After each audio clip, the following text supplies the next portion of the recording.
தமிழ் உள்ளங்கள் அனைவருக்கும் இனிய வணக்கம். இது உங்கள் தமிழ் ஸ்டோர் சேனல். ஸோ இன்றைக்கான வீடியோவில் மெயினாக பார்க்க போகிறது நீட்டுடைய கவுன்சிலிங் ப்ராசஸ். இந்த ப்ராசஸ் நடக்கும்பொழுது நமக்கு என்னென்ன டாக்குமெண்ட்லாம் தேவைப்படும் அப்படின்றத நாம் இந்த வீடியோவில் டீட்டெயிலாக பார்க்க போகிறோம். ஸோ இதை இந்த டைமில் நமக்கு கண்டிப்பாக இது தேவையான நிச்சயமாக தேவை. இப்போ நீட்டுக்குரிய அப்ளிகேஷன் எல்லாருமே அப்ளை பண்ணியிருப்பீங்க.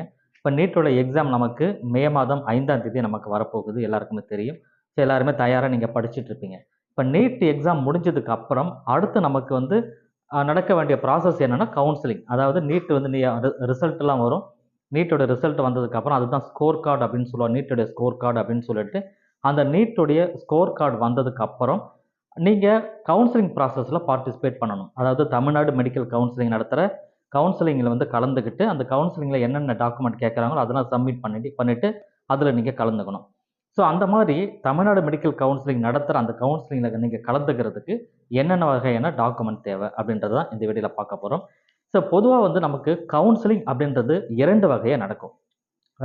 இந்தியா முழுக்க நடக்கிறது ஆல் இண்டியா கோட்டா அப்படின்னு நம்ம சொல்லுவாங்க. அந்த ஆல் இண்டியா கோட்டா அப்படின்றது ஒரு ஸ்டேட்டில் இருந்து 15% இடங்களை ஆல் இண்டியா கோட்டா கொடுப்பாங்க. இப்போ தமிழ்நாடு இருக்குதுன்னு சொன்னால் தமிழ்நாட்டில் இருக்கிற சீட்டை ஒரு 100 சீட் இருக்குன்னா அதில் 15 சீட் ஆல் இண்டியா கோட்டா கொடுத்துருவாங்க. ரிமைனிங் இருக்கிற 85 சீட்டு தமிழ்நாடு கவுன்சிலிங் வச்சு அவங்க அட்மிஷனை கொடுப்பாங்க. ஸோ அந்த மாதிரி இந்த ஆல் இண்டியா கோட்டாக்கும் சரி, தமிழ்நாடு மெடிக்கல் கவுன்சிலிங்க்கும் சரி, நீங்கள் அப்ளை பண்ணும்பொழுது சில டாக்குமெண்ட்டை வச்சு தான் நம்ம அப்ளை பண்ணணும். அந்தந்த டாக்குமெண்ட்லாம் என்னன்றதை தனியாக இப்போ நான் சொல்கிற விஷயங்கள் எல்லாம் நோட் பண்ணி வச்சுக்கோங்க. இதில் இருக்கிறது தவிர இல்லாதது ஏதாவது தேவைப்பட்டதுன்னா அது இமீடியட்டாக நீங்கள் இப்போலேருந்து வாங்கி ரெடி பண்ணி வச்சுக்கலாம். அதற்கு இந்த வீடியோ ரொம்பவே ஹெல்ப்ஃபுல்லாக இருக்கும். ஸோ ஃபஸ்ட்டு இந்த ஆல் இண்டியா கோட்டா கவுன்சிலிங் அப்படின்றதில் ஃபஸ்ட்டு நான் சொல்கிறேன். இந்த ஆல் இண்டியா கோட்டா கவுன்சிலிங் அப்படின்றது எம்சிசி நடத்துவாங்க. அதாவது மெடிக்கல் கவுன்சிலிங் கமிட்டி அப்படின்னு அவங்க தான் நடத்துகிறாங்க. அவங்க ஒரு ஸ்டேட்டுக்குமே அந்தந்த ஸ்டேட்டில் இருக்கிற 15% இடங்களை அவங்ககிட்ட கொடுத்தணும் ஆல் இண்டியா கோட்டாவுக்கு. அதாவது என்ன அர்த்தம் அப்படின்னு சொன்னால், ஒரு மாணவர் தமிழ்நாட்டில் இருக்கிற மாணவர் 15% இடஒதுக்கீடு ஆல் இண்டியா கோட்டாக்கு அப்ளை பண்ணாருன்னா அவர் இந்தியாவில் இருக்கிற எந்த காலேஜில் இருக்கிற கவர்மெண்ட் காலேஜில் வேணால் படிக்கிறதுக்கு ஆசைப்படலாம். இப்போ தமிழ்நாட்டிலேருந்து கேரளாவுக்கோ அல்லது கர்நாடகாவுக்கோ அல்லது டெல்லியிலோ படிக்கணும்னு ஆசைப்படுறாருன்னா அவர் தமிழ்நாடு மெடிக்கல் கவுன்சிலிங்கில் கலந்துக்கிட்டால் அது பத்தாது. அவர் ஆல் இண்டியா கோட்டா கவுன்சிலிங்கில் பார்ட்டிசிபேட் பண்ணி அது மூலமாக அவருக்கு அவர் கேட்குற எந்த ஸ்டேட்டில் கேட்குறாரோ அந்த ஸ்டேட்டில் சீட் இருந்ததுன்னு சொன்னால் அவர் அங்கே போய் ஜாயின் பண்ணலாம்.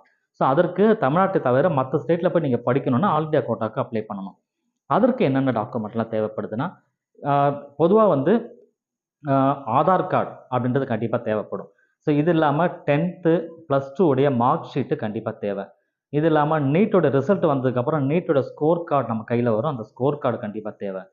அது இல்லாமல் நீட்டுடைய அட்மிட் கார்டு, இப்போ நமக்கு இன்னும் அட்மிட் கார்டு ரிலீஸ் பண்ணலை நீட் எக்ஸாமுக்கு. இந்த அட்மிட் கார்டு ஹால் டிக்கெட் சொல்லுவோம். ஸோ இதுவும் கண்டிப்பாக நமக்கு தேவை.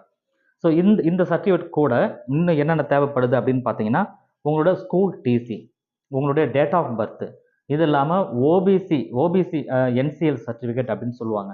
இந்த ஓபிசி என்சிஎல், இந்த ஓபிசி அப்படின்ற கேட்டகரிக்குள்ளே இருக்கிறதுலாம் பார்த்தீங்கன்னா பிசி, எம்பிசி, பிசிஎம் இவங்கெல்லாம் இந்த ஓபிசி அப்படின்ற கேட்டகரிக்குள்ளே வந்துடுவாங்க.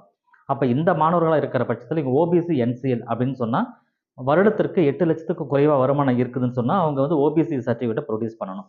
இதற்கு நீங்கள் ஓபிசி சர்டிஃபிகேட் ஆதார் மையத்தை போய் கேட்டீங்க அப்படின்னு சொன்னால் ஆதார் மையத்தில் போயிட்டு உங்களுக்கு எடுத்து கொடுப்பாங்க. நீங்கள் அதை அப்ளை பண்ணி வாங்கலாம் ஓபிசி. ஸோ இந்த ஓபிசி சர்டிஃபிகேட் தேவைப்படும். இது இல்லாமல் எஸ்சிஏ கேட்டகரியில் இருக்கிறீங்கன்னா அதற்குரிய சர்டிஃபிகேட் உங்களுக்கு தேவை. இடபிள்யூஎஸ் கோட்டாவில் இருக்கிறீங்கன்னு சொன்னாலும் அதற்குரிய சர்டிஃபிகேட் நீங்கள் ப்ரொடியூஸ் பண்ணணும். ஸோ இதெல்லாம் இல்லாத இப்போ நான் ஏற்கனவே இப்போ சொன்ன விஷயங்கள் மட்டும்தான் மெயினானது. அது எதுக்கு அப்படின்னு பார்த்தீங்கன்னா, உங்களுக்கு ஆல் இண்டியா கோட்டாக்கு நீங்கள் அப்ளை பண்ணும்பொழுது, இந்த ஆல் இண்டியா கோட்டாக்கு அப்ளை பண்ணும்பொழுது இந்த ஓபிசி என்சிஎல் அப்படின்னு சர்டிஃபிகேட் தேவைப்படும். ஸோ அதை நீங்கள் எடுத்து வச்சுக்கோங்க. ஸ்டேட் கோட்டாக்கு நீங்கள் அப்ளை பண்ணுறீங்கன்னா இப்போ நான் சொன்ன எல்லா டாக்குமெண்ட்டும் ஸ்டேட் கோட்டாவுக்கும் வேணும். ஆனால் இந்த ஓபிசி என்சிஎல் சர்டிஃபிகேட் தேவையில்லை. பட் எடுத்து வச்சுக்கிறது ரொம்பவே நல்லது. அதற்கு தேவையான்றது இரண்டாவது இருக்கட்டும். ஆல் இண்டியா கோட்டா நீங்கள் அப்ளை பண்ணுற சூழ்நிலை வரும். எல்லாருமே அப்ளை பண்ணுறது நல்லது தான் நான் சொல்லுவேன். அதனால் கம்பல்சரி நீங்கள் எடுத்து வச்சுக்கோங்க.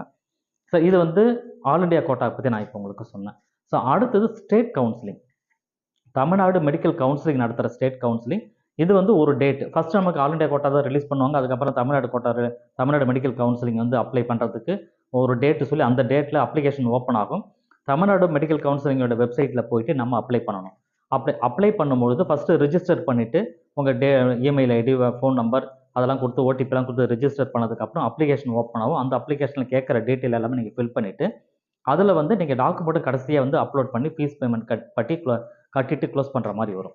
ஸோ அப்போ இந்த விஷயங்கள்லாம் பண்ணும்பொழுது என்னென்ன டாக்குமெண்ட்லாம் நமக்கு தேவைப்படும். இப்போ சொல்கிற விஷயங்கள் போன வருஷம் என்னென்ன டாக்குமெண்ட்லாம் கேட்டாங்களோ அதை தான் உங்களுக்கு சொல்கிறேன். இந்த வருடம் நமக்கு ப்ராஸ்பெக்டஸ் எல்லாம் வந்ததுக்கப்புறம் எதை கேட்குறாங்கன்றதை டீட்டெயிலாக உங்களுக்கு நான் சொல்கிறேன். ஸோ இப்போ நம்ம எப்படி ஆல் இண்டியா கோட்டாவுக்கு நமக்கு அட்மிட் கார்டு, நீட்டோட ஸ்கோர் கார்டு, உங்களுடைய ஆதார் கார்டு, உங்கள் டேட் ஆஃப் பர்த் சர்டிஃபிகேட், அது பர்த் சர்டிஃபிகேட் இதெல்லாம் சொல்லணும். இதெல்லாம் இதுக்கும் தேவை. இதெல்லாம் இல்லாமல் நமக்கு என்ன தேவைப்படும் அப்படின்னு பார்த்தீங்கன்னா, கம்பல்சரி நேட்டிவிட்டி சர்டிஃபிகேட் தேவைப்படும். நீங்கள் தமிழ்நாட்டை சேர்ந்த மாணவர்கள் தான். ஏன்னா தமிழ்நாடு மெடிக்கல் கவுன்சிலிங் நடத்துகிற கவுன்சிலிங்கில் யார் கலந்துக்க முடியும்னா தமிழ்நாட்டு மாணவர்கள் தான் கலந்துக்க முடியும். அப்போ தமிழ்நாட்டை பூர்வீகமாக கொண்டவர்கள், தமிழ்நாடு ரெசிடென்ஸ் அவங்களுக்கு இருந்ததுன்னு சொன்னால் அவங்க கம்பல்சரி தாராளமாக கலந்துக்கலாம். அதனால் நேட்டிவிட்டி சர்டிஃபிகேட் கண்டிப்பாக வேணும். ஸோ அதே போல் கம்யூனிட்டி சர்டிஃபிகேட் கண்டிப்பாக தேவை. இந்த கம்யூனிட்டி சர்டிஃபிகேட்னு சொன்ன மாதிரி நீங்கள் எந்த கேட்டகரியில் இருக்கிறீங்களோ அந்த கேட்டகரிக்குரிய சர்டிஃபிகேட் கண்டிப்பாக நீங்கள் ப்ரொடியூஸ் பண்ணணும். தென் வந்து 6th-லேருந்து 12th வரைக்கும் நீங்கள் படிச்சிருக்கிறீங்க, தமிழ்நாட்டில் தான் படிக்கணும். இது வந்து ரூல் இருக்குது. 6ஆவதுலேருந்து 12வது வரைக்கும் தமிழ்நாட்டுக்குள்ளே படித்த மாணவர்களாக இருக்கிற பட்சத்தில் தான் நீங்கள் தமிழ்நாடு மெடிக்கல் கவுன்சிலுக்கு எலிஜிபிள் ஆவீங்க. அப்படின்ற பட்சத்தில் இந்த 6th to 12th வரைக்கும் தமிழ்நாட்டில் நீங்கள் படிச்சிருக்கிறீங்கன்னா அதற்குரிய போனஃபைட் சர்டிஃபிகேட் ப்ரொடியூஸ் பண்ணுற மாதிரி இருக்கும். இதுக்கப்புறம் எலிஜிபிலிட்டி சர்டிஃபிகேட் அப்படின்னு ஒன்று கேட்பாங்க. அந்த எலிஜிபிலிட்டி சர்டிஃபிகேட் யாருக்கு தேவை அப்படின்னா, அதாவது ஸ்டேட் போர்டு கவுன்சிலிங் இருக்குல்ல, ஸ்டேட் போர்டில் படித்த மாணவர்கள், சிபிஎஸ்சியில் படித்த மாணவர்கள், இவங்க 2 பேருக்குமே அது தேவையில்லை. எலிஜிபிலிட்டி சர்டிஃபிகேட்ன்றது தேவையில்லை. யாராருக்கு அப்படின்னா, சிபிஎஸ்சியில் படித்த மாணவர்களோ அல்லது ஸ்டேட் போர்டில் படித்த மாணவர்களோ இவங்க 2 பேருமே இருக்கிறாங்கன்னா இவங்களுக்கு வந்து எலிஜிபிலிட்டி சர்டிஃபிகேட் தேவையில்லை. மீதி எல்லா மாணவர்களுக்குமே எலிஜிபிலிட்டி சர்டிஃபிகேட் தேவைப்படும். அதையும் நீங்கள் அப்ளை பண்ணி வாங்கி வைக்கணும். இதெல்லாம் இல்லாமல் இன்னொரு சர்டிஃபிகேட், மெயினான சர்டிஃபிகேட் என்ன அப்படின்னா, எக்ஸ் சர்வீஸ் மேனாக இருக்கிற பட்சத்தில், எக்ஸ் சர்வீஸ் மேனோட சன் இருக்காங்கன்னா அதற்குரிய சர்டிஃபிகேட்டு, ஸ்போர்ட்ஸ் கோட்டா உங்ககிட்ட இருக்குன்னா அதற்குரிய சர்டிஃபிகேட் ப்ரொடியூஸ் பண்ணணும். இதெல்லாம் இல்லாமல் ஃபிசிக்கலி சேலஞ்சு பர்சன் இருப்பாங்க. ஸோ அந்த மாதிரி இருந்தீங்கன்னா அதற்குரிய சர்டிஃபிகேட் நீங்கள் ப்ரொடியூஸ் பண்ணணும். ஸோ இது ஒன்று. இதெல்லாம் இல்லாமல் 7.5% ரிசர்வேஷன் கோட்டாக்குள்ளே நீங்கள் வரீங்க அப்படின்னு சொன்னால், 7.5% ரிசர்வேஷன் கோட்டா அப்படின்னா நீங்கள் 6th-லேருந்து 12th வரைக்கும் கவர்மெண்ட் ஸ்கூலில் படித்திருக்கணும். தமிழ்நாட்டில் இருக்கிற கவர்மெண்ட் ஸ்கூலில் படித்த மாணவர்கள் இந்த கோட்டாக்குள்ளே வர முடியும். அப்படி நீங்கள் வரீங்கன்னு சொன்னால் 6th-லேருந்து 12th வரைக்கும் தமிழ்நாட்டில் கவர்மெண்ட் ஸ்கூலில் எந்தெந்த ஸ்கூலில் படிச்சிங்கன்றதுக்குரிய சர்டிஃபிகேட்டை அந்தந்த ஸ்கூலில் வாங்கி அதை நீங்கள் ப்ரொடியூஸ் பண்ணணும். ஸோ இந்த விஷயங்கள்லாம் பண்ணீங்க அப்படின்னு சொன்னால் உங்களுக்கு தாராளமாக நீங்கள் அப்ளை பண்ணுறதுக்கு எலிஜிபிள் ஆகிடுவீங்க. எதற்குன்னு தமிழ்நாடு மெடிக்கல் கவுன்சிலிங்கில் நீங்கள் பார்ட்டிசிபேட் பண்ணுறதுக்கு. ஸோ இதில் நேட்டிவிட்டி அப்படின்ற விஷயத்தை மட்டும் நான் ஒரு கிளாரிட்டி உங்களுக்கு சொல்லணும்னு ஆசைப்பட்றேன். என்ன அப்படின்னா, இந்த நேட்டிவிட்டி அப்படின்றது தமிழ்நாட்டை சேர்ந்த மாணவர்களுக்கு கண்டிப்பாக தேவை. ஏன்னா அவங்க தான் தமிழ்நாட்டு மெடிக்கல் கவுன்சிலிங்கில் போய் கலந்துக்க முடியும். பொதுவாக ஒரு 3 கேட்டகரி மாணவர்கள் இருப்பாங்க. அதாவது தமிழ்நாட்டில் பிறந்திருப்பாங்க, தமிழ்நாட்டிலே படிச்சிருப்பாங்க. 6ஆவதுலேருந்து 12th வரைக்குமே தமிழ்நாட்டில் படித்த மாணவர்கள், தமிழ்நாட்டில் பிறந்த மாணவர்கள் இவங்க எலிஜிபிள் ஆகலாம். எலிஜிபிள் ஆகிடுவாங்க அப்ளை பண்ணுறதுக்கு. அதே போல் தமிழ்நாட்டில் பிறந்திருப்பாங்க, ஆனால் படித்தது எல்லாமே வெளி மாநிலத்தை படிச்சிருப்பாங்க.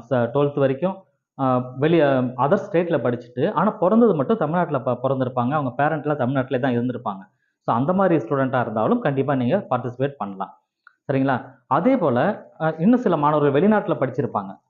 படித்ததெல்லாம் வெளிநாட்டில் இருக்கும், ஆனால் பிறந்ததெல்லாம் தமிழ்நாட்டில் இருப்பாங்க. அந்த மாதிரி இருந்தாலும் பரவாயில்ல, அவங்களும் பார்ட்டிசிபேட் பண்ணலாம். அதுக்கு தான் என்ன பண்ணுவாங்கன்னா, அந்த அந்த என்ன சொல்கிறது, நேஷனல் நேட்டிவிட்டி சர்டிஃபிகேட் அப்படின்னு சொல்கிறது இந்த மாணவர்களுக்கு கண்டிப்பாக தேவை. அதனால் தமிழ்நாடு தான் உங்கள் பூர்வீகன்றதுக்கு உறுதிப்படுத்துறதுக்கு விதமாக தான் அந்த சர்டிஃபிகேட் நமக்கு கேட்குறாங்க. அதை நீங்கள் வாங்கி வச்சுக்கோங்க. இது வரைக்கும் வாங்கலைன்னு சொன்னால் அப்ளை பண்ணி வாங்கி வச்சுக்கோங்க. ஸோ இந்த விஷயங்கள் எல்லாமே கம்பல்சரி மாணவர்களுக்கு தேவையான விஷயங்கள். பேரண்ட் அப்படின்னு சொல்லி பார்க்கும்பொழுது ஐடி ப்ரூஃபு, அட்ரஸ் ப்ரூஃபு பேரண்ட்டோட கொடுக்கணும். இதெல்லாம் இல்லாமல் பேரண்ட்டுக்கு வந்து அவங்களுடைய கம்யூனிட்டி சர்டிஃபிகேட்டு, இன்கம் சர்டிஃபிகேட் தேவைப்பட்டதுன்னு சொன்னால் மட்டும். கம்யூனிட்டி சர்டிஃபிகேட் இப்போ நீங்கள் வந்து என்ன கம்யூனிட்டியில் இருக்கிறீங்களோ ஸ்டூடெண்ட்டும் அதை ப்ரொடியூஸ் பண்ணணும். அதே கம்யூனிட்டி தான் கண்டிப்பாக பேரண்ட் இருப்பாங்க. அப்படி இருந்தாலும் அவங்களோட சர்டிஃபிகேட்டை நீங்கள் ப்ரொடியூஸ் பண்ணணும். Community certificate, ID proof, address proof. அதுக்கப்புறம் இன்கம் சர்டிஃபிகேட் தேவைப்பட்டதுன்னு சொன்னால், அந்த இன்கம் சர்டிஃபிகேட் அப்படின்னு சொல்கிறது பெரும்பாலும் யார் எடுக்கணும் அப்படின்னா, நீங்கள் ஸ்காலர்ஷிப்க்கு அப்ளை பண்ணுற மாணவர்கள், எஸ்சி, எஸ்சி, எஸ்டி அந்த கேட்டகரியில் இருக்கிற மாணவர்களாக இருந்தால் ஸ்காலர்ஷிப் கிடைக்கும். அந்த ஸ்காலர்ஷிப்புக்கு நீங்கள் அப்ளை பண்ணுறீங்கன்னா உங்களுக்கு இன்கம் சர்டிஃபிகேட் நீங்கள் ப்ரொடியூஸ் பண்ணணும். ஸோ இந்த விஷயங்கள் மட்டும் பேரண்ட்டுக்கு இருந்தால் போதும். இதெல்லாம் இல்லாமல் வந்து ஃபஸ்ட்டு கிராஜுவேட் சர்டிஃபிகேட் அப்படின்னு ஒன்று இருக்குது. இந்த ஃபஸ்ட்டு கிராஜுவேட் அப்படின்னா உங்கள் பேரண்ட் அவங்க வந்து எதுவுமே படிக்கலை அப்படின்னா, உங்கள் ஃபேமிலியில் நீங்கள் அந்த மாணவர்கள் மட்டும்தான் ஃபஸ்ட்டு கிராஜுவேட்டாக படிக்கிறீங்க, நீங்கள் தான் ஃபஸ்ட்டு டிகிரி படிக்கிறீங்கன்னா நீங்கள் ஃபஸ்ட்டு கிராஜுவேட்டுக்கு அப்ளை பண்ணலாம். அதற்கு ஸ்டூடெண்ட்டோடைய ஃபஸ்ட்டு கிராஜுவேட் சர்டிஃபிகேட் தேவைப்படும்.